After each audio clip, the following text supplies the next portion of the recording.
Friends, welcome to my channel. இன்னைக்கு இந்த வீடியோவில் நம்ம என்ன பார்க்க போகிறோம் அப்படின்னா ரொம்ப ஈஸியான ஸ்நாக்ஸ் ரெசிபி தான் பார்க்க போகிறோம்.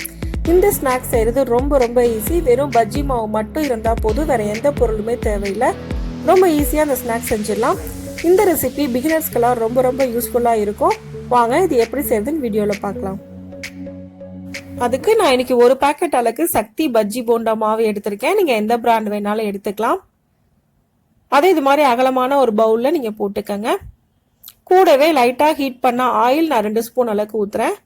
நீங்கள் ஆயிலோ பட்டரோ எது வேணாலும் போட்டுக்கலாம். இப்போ இதை நல்லா மிக்ஸ் பண்ணிக்கலாம்.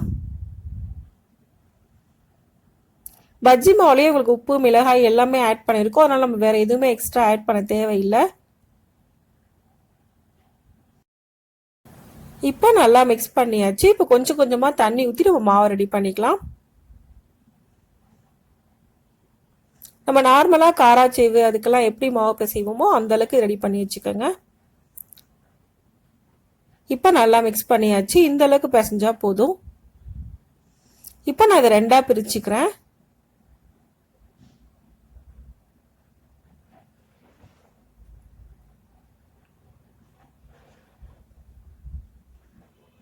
இப்போ இதை ஒன்று எடுத்து வச்சுட்டு ஒரே ஒரு உருண்டையில் மட்டும் லைட்டாக நான் எள்ளு ஆட் பண்ணிக்கிறேன். எள்ளு ஜீரகம் ஓமம் உங்களுக்கு எது விருப்பமோ அதை நீங்கள் ஆட் பண்ணிக்கலாம்.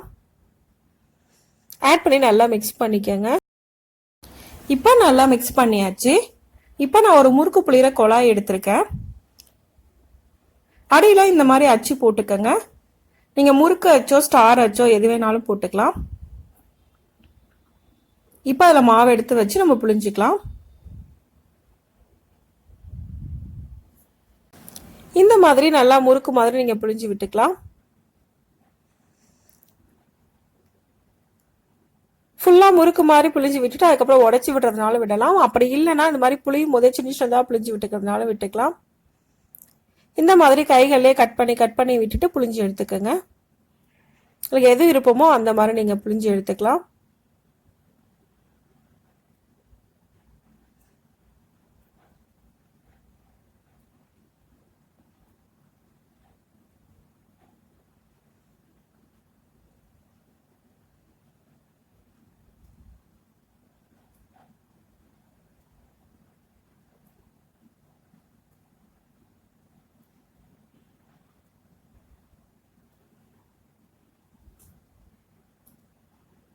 இப்போ ஒரு சைடு குக் ஆனதுக்கு அப்புறமா நெக்ஸ்ட் சைடு திருப்பி போட்டு 2 பக்கமும் நல்லா குக் பண்ணி எடுத்துக்கலாம்.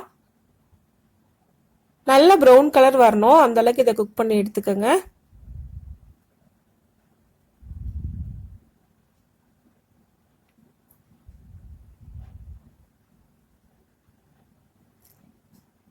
இப்போ நல்லா குக் ஆயிடுச்சு. இதை எடுத்துடலாம். இந்த ரெசிபி செய்கிறது ரொம்ப ஈஸி. நம்ம உப்பு காரம் எதுவுமே போட தேவையில்லை. அதனால பிகினர்ஸ் கூட ரொம்ப ஈஸியாக செஞ்சிடலாம். இதே மாதிரி எல்லாத்தையும் எடுத்துடலாம்.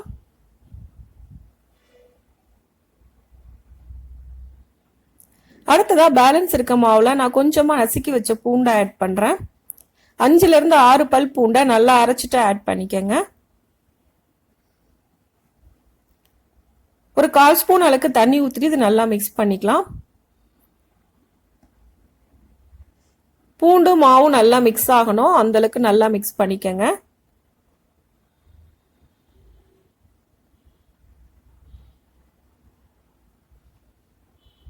இப்போ நல்லா மிக்ஸ் பண்ணியாச்சு. இந்த அளவுக்கு மிக்ஸ் பண்ணா போதும். இதையும் நான் முறுக்கு புளிகிற குழாயில தான் செய்ய போறேன். அதில் அச்சை மட்டும் நம்ம சேஞ்ச் பண்ணிக்கலாம்.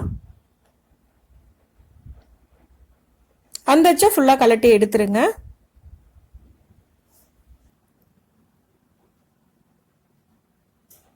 இந்த மாதிரி பட்டையா இருக்க அச்சை போட்டுக்கோங்க. போட்டுட்டு க்ளோஸ் பண்ணிடலாம்.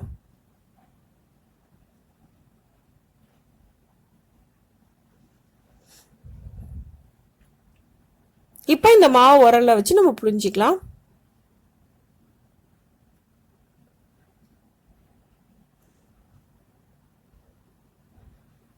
இந்த மாதிரி நீங்க பெருசாவே புளிஞ்சு விட்டுட்டு அதுக்கப்புறமா கட் பண்ணி விட்டுக்கலாம்.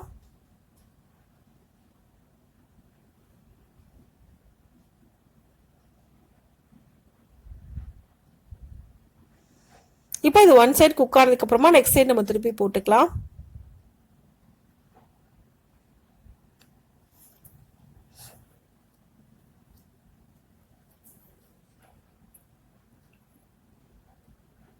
குக் ஆகிட்டு இருக்கும்போது இந்த மாதிரி திருப்பி திருப்பி நீங்கள் விடும்போது அது ஃபுல்லாக உடஞ்சிரும். இப்போ இது ரெண்டு பக்கமும் நல்லா குக் ஆயிடுச்சு. இதை எடுத்துடலாம்.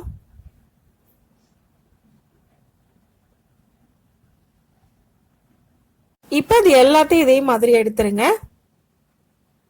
இப்போ நமக்கு ரொம்ப ரொம்ப ஈஸியான 2 விதமான ஸ்நாக்ஸ் ரெசிபி ரெடி ஆயிடுச்சு. இந்த 2 ஸ்நாக்ஸுமே செய்கிறது ரொம்ப ரொம்ப ஈஸி. சமையலே தெரியாது அப்படின்றவங்க கூட இந்த ஸ்நாக்ஸை ரொம்ப ஈஸியாக செஞ்சிடலாம். இந்த ரெசிபியை இதே மெத்தடில் நீங்களும் செஞ்சு பாருங்க. இந்த வீடியோ உங்களுக்கு பிடிச்சிருந்தா லைக் பண்ணுங்க, ஷேர் பண்ணுங்க, கமெண்ட் பண்ணுங்க. மறக்காம சேனலை சப்ஸ்கிரைப் பண்ணுங்க. தேங்க்ஸ் ஃபார் வாட்சிங்.